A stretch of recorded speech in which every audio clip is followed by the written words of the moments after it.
한티제 하늘에서 이석기의 여동생 즉 정원이의 큰딸 이순이는 아주 비중 있는 인물입니다.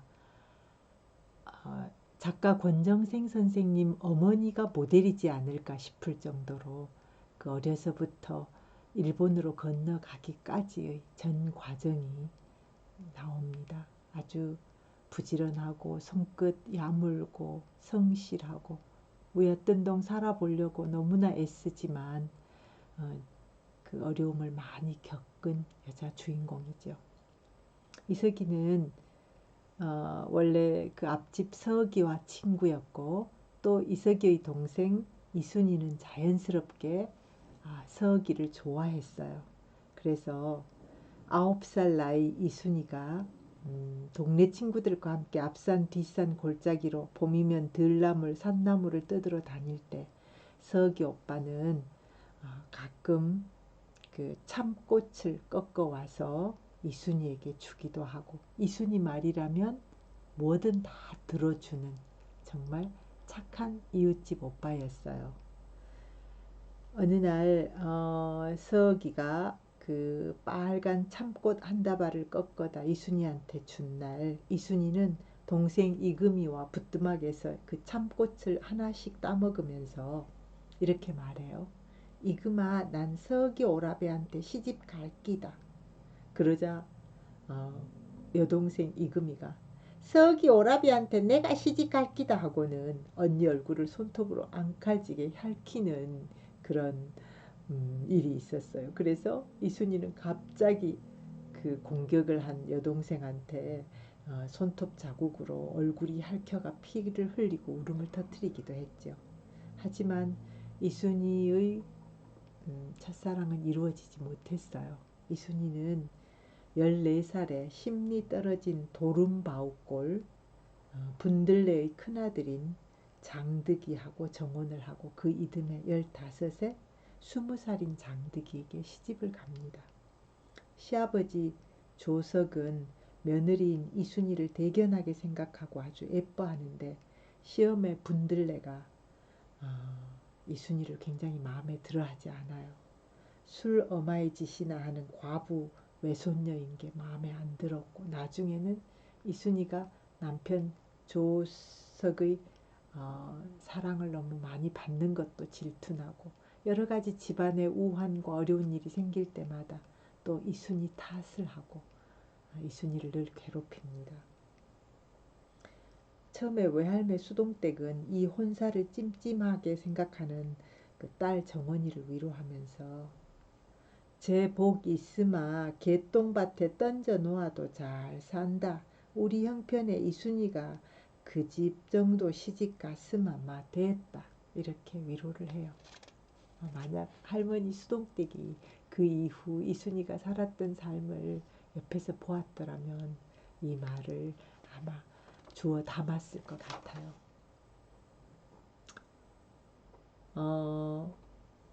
이순이네는 사실 그 이순이의 외삼촌이 죽고 난 뒤에 외숙모였던 벙어리 채숙이가 그 남편 죽은 후에 누구의 시인지도 모르는 아이를 임신해서 아들을 낳아요.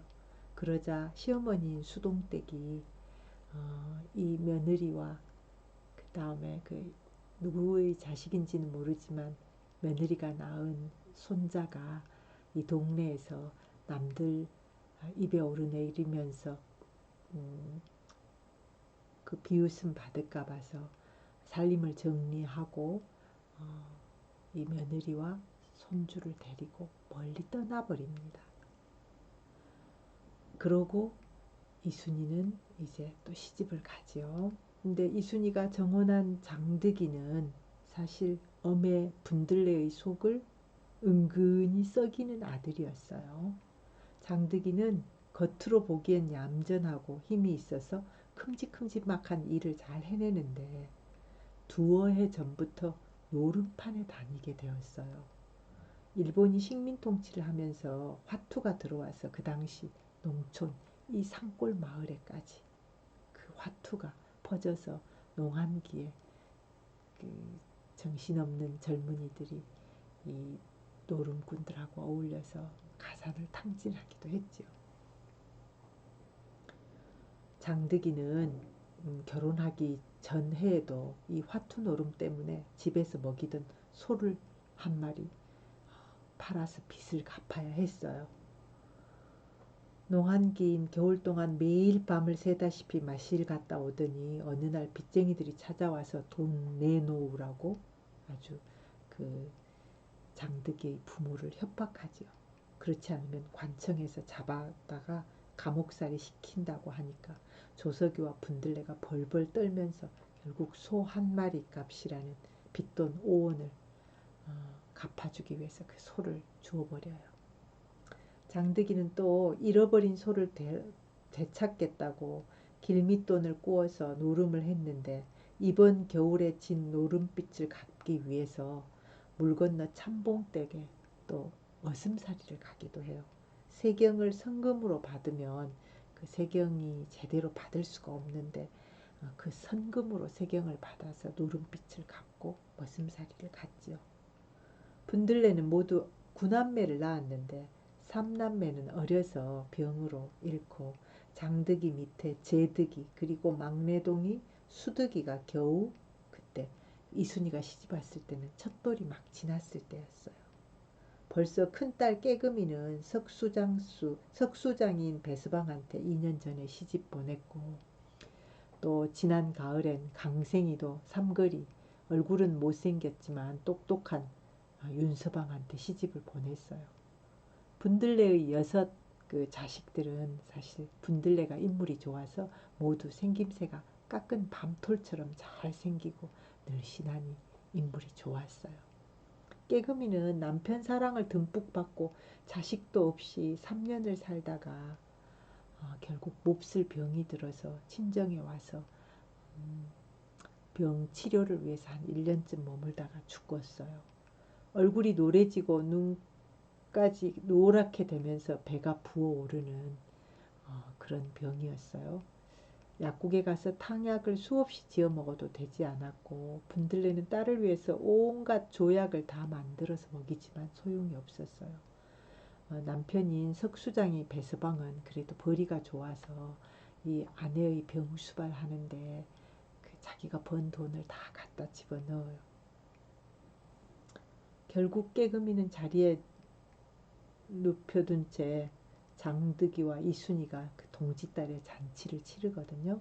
근데 이순이는 그해 봄 내 여름 내 시집가기 위해서 방 안에서 바느질로 세월을 보냈어요. 서툰 대로 물레도 실도 자보고 배틀에 올라가서 배도 짰지요. 시합에 애물옷으로 삼배로 도포도 만들고 손수 마름질하고 바느질하고 대림질까지 다 했어요. 이순이는 사실 할머니 어머니가 다 과부였기 때문에 집에서 남자들이 하는 온갖 일이며 여자들이 하는 또 온갖 길쌈과 살림살이를 아주 맵잘하게 배웠어요. 하지만 시어머니 것인 무명 치마 저고리를 짓고 신랑 장득이 바지 저고리와 두루마기까지 만들고 누비 이불도 만들고 신우 동생들 버선도 접으면서 이순이는 밤이면 아무도 몰래 찔끔찔끔 눈물을 짜냈지요. 가슴이 아리고 쓰리고 따갑기까지 했어요. 인지라도 도로 물리면 안 될까? 내가 고마 병이 나가지고 들어 누워삐까? 그나마 저 짝에서 혼인 고마 물리자고 하겠제. 이렇게 혼자서 온갖 궁리를 밤이면 했지요. 하지만 아침이 되면 이순이는 밤에 궁리했던 것을 다 잊어버리고 바쁘게 일을 하고 또 일했어요. 안타까운 이순이 마음과 다르게 보라색 도라지꽃이 뒷산 비탈에 꽃필 때 서기 오랍에도 안굼이 처자하고 혼약을 해요. 이순이는 결국 그래서 장득이한테 시집을 가게 되지요.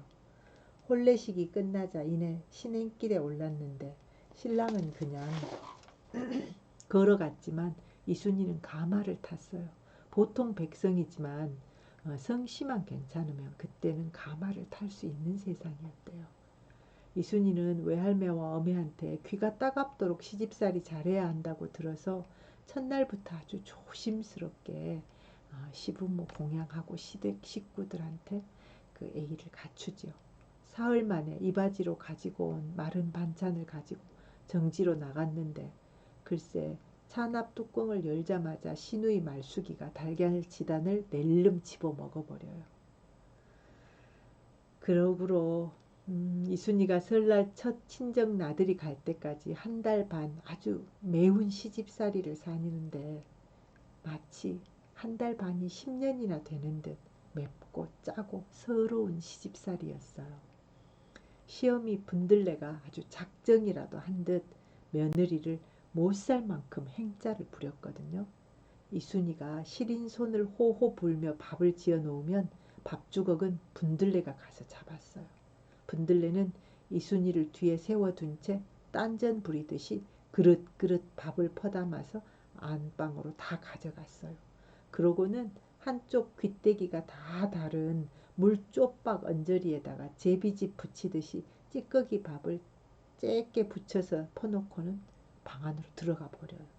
그럼 이순이는 그 밥을 정집 바닥에 새끼 또뱅이를 깔고 날 된장 한 가지만으로 쪼그리고 앉아서 훌쩍이며 먹었지요. 눈물이 밥바가지에 정말 뚝뚝뚝 떨어지는 밥이었어요. 거정무는 둘둘 말아서 시커멓게 그을은 바깥 석갈에 달린 나무 골갱이에 걸어 놓아서 정지하는 사실 벌판이나 마찬가지였어요. 쇠눈이 얼어붙은 한대바람이 불어 들어와서 조막손이 빨갛게 얼어버릴 정도로 추웠거든요. 이순이는 억지로 눈물밥을 삼켰어요. 먹지 않으면 더 춥고 배가 고프기 때문이었죠. 이순이는 하루하루 야위어서 치마 허리가 점점 조여들어서 아랫집 안골댁 말대로 허리가 한 줌밖에 안 될 정도였어요. 그렇게 부직갱이처럼 마른 몸으로 설날 첫 친정 나들이를 온 거지요. 장득이는 처제 이금희한테 상투머리를 잡히고 아예 낭패를 당했어요. 이금희는 선머스마같이 아주 활달한 처제였거든요. 형부한테 이 머스마야 우리 싱아 이전 맨치로 도로 만들어 놔라. 싱아 왜 이렇게나 빼짝 말랐노? 하면서 아주 그냥 형부 상투머리를 잡고 잡아 당겼거든요. 장득이를 두고 장모인 정원이는 그래도 암탉 한 마리를 잡아서 쌀밥을 지어서 먹였어요. 그리고는 장모로서 한마디 단단히 했지요. 철없는 처제가 못된 짓 해서 대신 사과하네. 그러니 앞으로 이런 일 없도록 처신을 똑똑히 하게나. 다음날 돌아간 장득이는 아내 이금희가 친정에 며칠 머무는 동안 다시 노름방을 다니면서 사실 밤샘을 했어요. 이순이가 돌아온 날에도 장득이는 밤샘을 하고 첫 닭이 울고 나서야 돌아왔지요. 이순이는 새로 만든 골방인 신혼방에서 이불을 깔아놓고 눕지도 못하고 앉아서 밤을 꼬박 새웠어요. 다음 날은 너무 졸려서 저녁에 결국 옷을 입은 채 엎드려서 자고 말았지요. 분들레는 며느리한테 들을 듯 말 듯 궁시렁댔어요. 서방 하나 건사 못하는 년 어떻게 컸는지 그 집구석 내력 훤하구만. 분들레는 남편 조석이 여태 한 번도 딴전 안 부리고 곱게 살아주는 게 모두 분들레 제가 잘난 탓인 줄 알고 자랑을 해댔지요. 이순이가 시집살이를 견딘 건 시합의 조석이 때문이었어요. 장득이가 밤을 지새우고 집에 돌아오지 않는 날은 조석은 새애기 이순이가 안쓰러워서 어쩔 줄을 몰라 했어요. 밤새 불이 켜져 있어도 걱정, 방에 불이 꺼져 있어도 걱정을 했지요. 들기름이 다 떨어져서 며느리가 사흘밤 까막방에서 지내는 걸 보고는 조석은 아내 몰래 장에 가서 양철통으로 된 초롱에다 외기름, 즉 석유를 사고 하얀 사기 등잔, 호롱도 사서 이순이 방에 몰래 밀어 넣어 주었어요. 그것이 또 사달이 났지요. 시동생, 시누이들이 전부 몰려와서 구경하느라고 분들레의 속을 뒤집어 놓았어요. 어떤 상전이래서 시애비가 가만 며느리 신식 등장 꺼정 사다 바치제 하고 말이에요. 사실 이 집 상전은 바로 맏아들 장득이었어요. 정월이 다 가도록 밤을 새고 들어와도 분득이나 조석은 아들한테 한마디도 꾸짖지 않고 오히려 눈치만 보았거든요. 그런 장득이를 자식이라고 믿고 참 조석은 또 새로 베넷 송아지 한 마리를 얻고 앞들 논 서마지기 둔들빼기 밭 두 마지기를 얻었어요. 입이 하나 늘었으니 일거리가 있어야 한다고 생각을 했던 거지요. 하지만 장득이는 또 노름빛을 져서 다시 머슴살이 가겠다고 했어요. 아베요, 올게만 빚 갚고 내년부터 마음 잡고 일함시더. 조석은 속으로 통곡을 하고 싶었어요. 이런 기맥힌 일을 당해도 마음 여린 조석은 자식한테 한마디 꾸짖지도 못했지요. 그해 내내 등줄기가 빠지게 새로 얻은 논이며 밭에서 일을 곱절로 해야 했어요. 조석은 틈틈이 또 앞산 귀퉁이에다 비탈밭을 일구어서 목화를 심기도 했는데 무명배 두 피를 짤 수 있는 아주 옹근 밭이었어요. 물론 도조를 주지 않아도 되는 밭이니 농부로서 아주 기쁜 밭이지요. 그러나 토지 조사꾼이 와서는 그 목화밭을 나중에 빼앗아 버렸어요. 조석은 한마디 항의도 못하고 굼벵이도 밟으면 꿈틀거리는데 조석은 꿈틀거릴 조차도 몰랐어요. 본세 그건 나무 땅이었으니까 할 수 없제. 그러고 그냥 그대로 받아들였어요.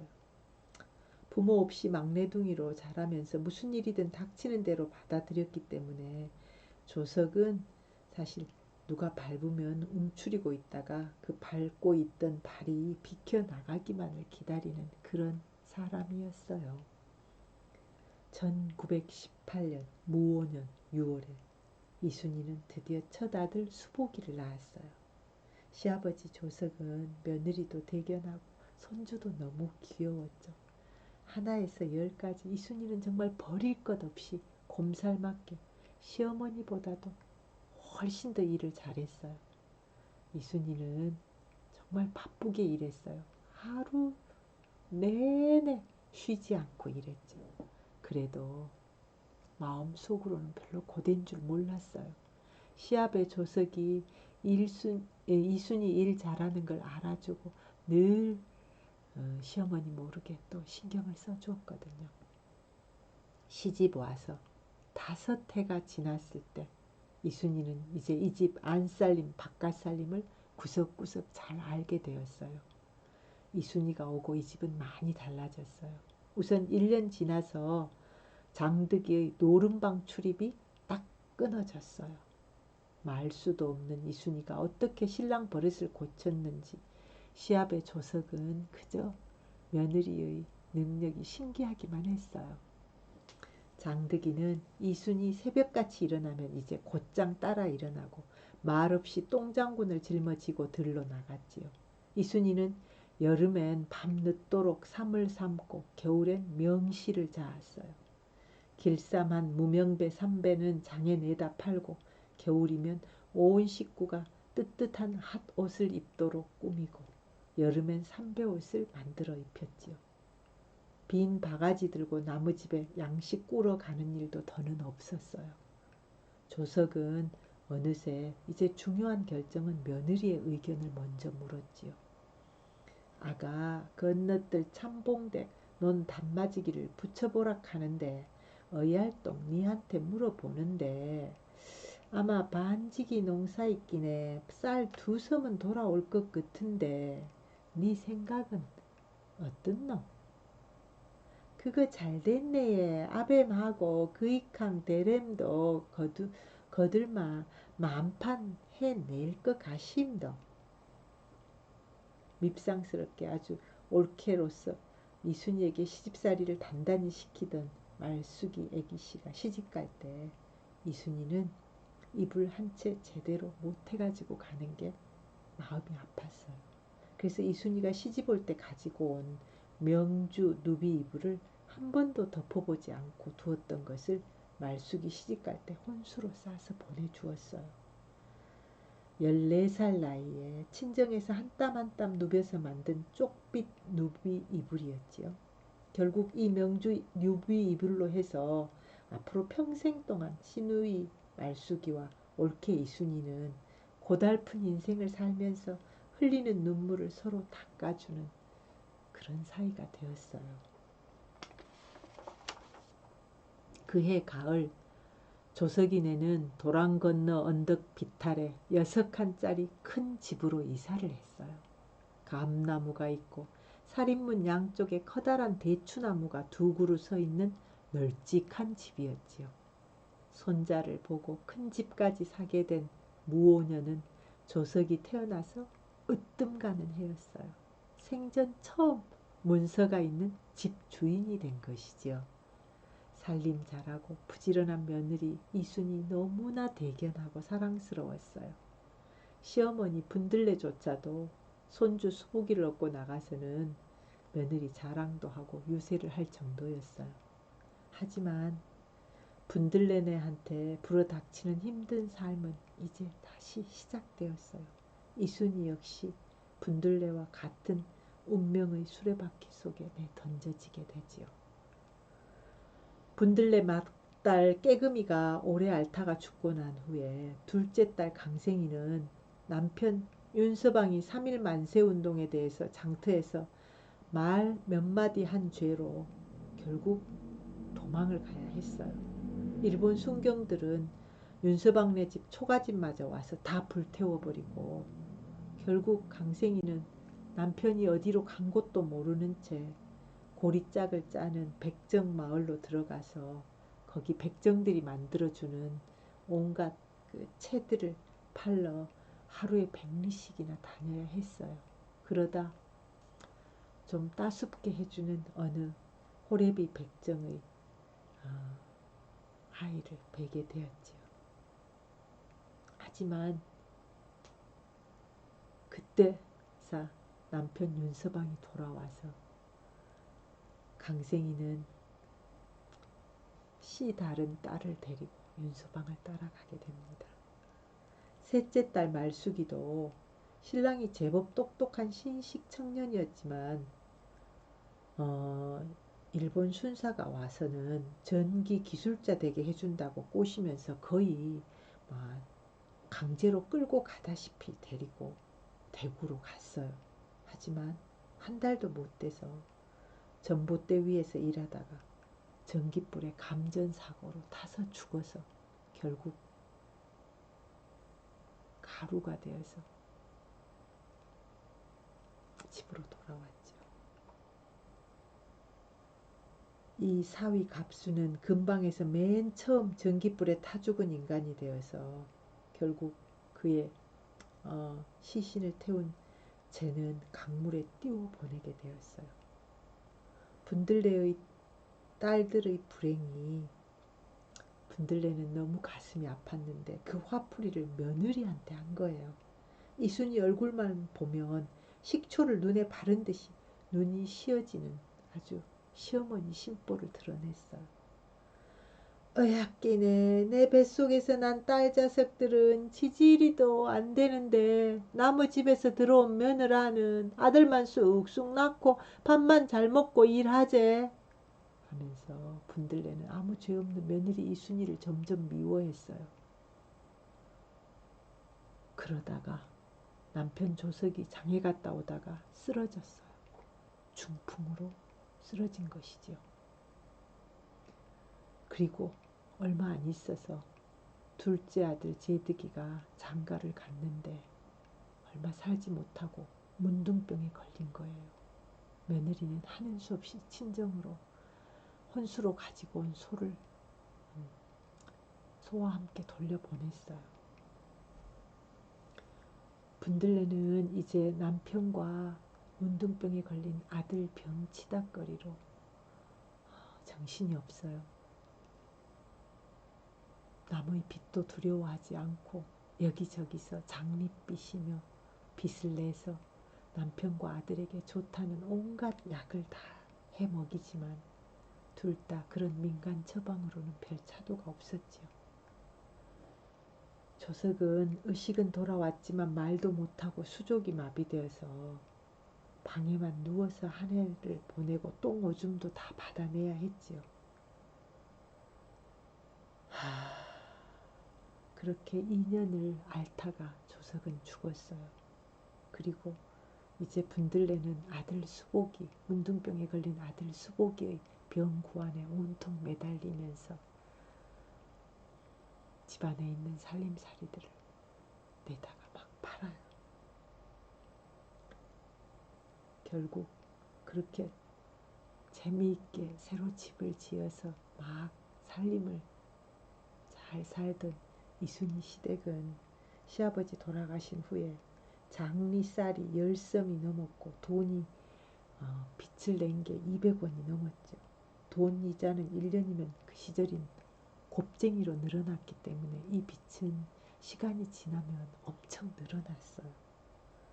포목쟁이도 알아줄 만큼 야무진 길쌈꾼이었던 이순이가 짠 삼배 5필 내다 팔아도 겨우 48원이었는데 그 돈도 분들레가 며느리와 의논도 없이 제득이 약값으로 거의 다 써버려요. 그리고는 이제 분들레는 아들 약값 쓰려고 몰래 쌀도 퍼내고 콩도 퍼내고 팥도 퍼내서 며느리의 속을 태워요. 그러다가 분들레의 둘째 딸 강생이는 결국 거기서 못 살고 남편 윤서방을 따라서 어린 사남매를 데리고 간도 땅으로 떠나가요. 막내딸 말숙이는 과부로 입에 풀칠이라도 하려고 산에 가서 도라지며 고사리를 꺾어다 안평장에 내다 팔고 겉곡 2-5대씩 받아다가 조당수 끓여서 딸과 먹고 살다가 도저히 안 돼서 결국 병이 났는데 주막집 수로마씨 용동댁 주선으로 밥술이나 먹고 사는 늙은 호래비 용필이에게 후치로 들어가죠. 딸 옥주는 시어머니가 데려가고요. 위태로웠던 이순인의 살림살이는 마침내 남편 장득이의 노름빛으로 거덜이 나고 밤보찜을 싸서 모두 달아나야 될 형편까지 되었어요. 빛에 찌들려서 망할 것 같은 위기감 속에서 장득이는 엉뚱하게도 이제 그렇게 열심히 일하던 거를 그만 멈추고 장터 껄렁패들과 어울려서 노름방에서 먹고 자고 보름 동안 노름에 미쳐요. 이순이는 안팎으로 일에 지쳐서 남편이 큰일 낼까봐 혼자 애를 태우지만 시어머니는 아주 태평이고 그런 아들이 오히려 대견해까지 보였어요. 하지만 장득이는 돈 한 푼 못 벌고 보름 만에 쳤다구는 새벽에 돌아오죠. 사흘 밤낮을 꼼짝 않고 들어박혀 잠을 잤죠. 눈알은 시뻘겋고 콧구멍은 그을러서 새카맣고 중우적삼은 걸레짝처럼 꼬질꼬질한 거지 같은 몰골로 돌아온 것이죠. 7월 중순 이순이가 임신해서 무거운 몸으로 보리 꾀대미를 까부느라고 온 몸이 휘청거릴 때 수득이 대련님은 껑충껑충 일하다가도 어느새 빠져나가서 그늘나무 밑에 숨어버리고 아들 수복이와 제복이는 소 2마리를 시시막금 1마리씩 몰고 풀두드러 나가고 어린 지복이와 순옥이는 봉당에서 코를 맞대고 동두깨미 살림살이 하느라고 울지 않고 잘 놀고 있는데 분들레는 도랑에 담궈놓은 삼단을 가져다가 대추나무 밑에 앉아서 삼껍질을 벗기고요. 문둥병 환자인 제득이는 삿갓집 방구석에 들어박혀 있던 바로 그때 점심나절도 한참 지나서 이 집에 주재소 순사가 집달리 2을 데리고 들이닥쳤어요. 마침 장득이는 며칠 전 큰 물에 터져버린 보뚝을 막으러 가고 없었지요.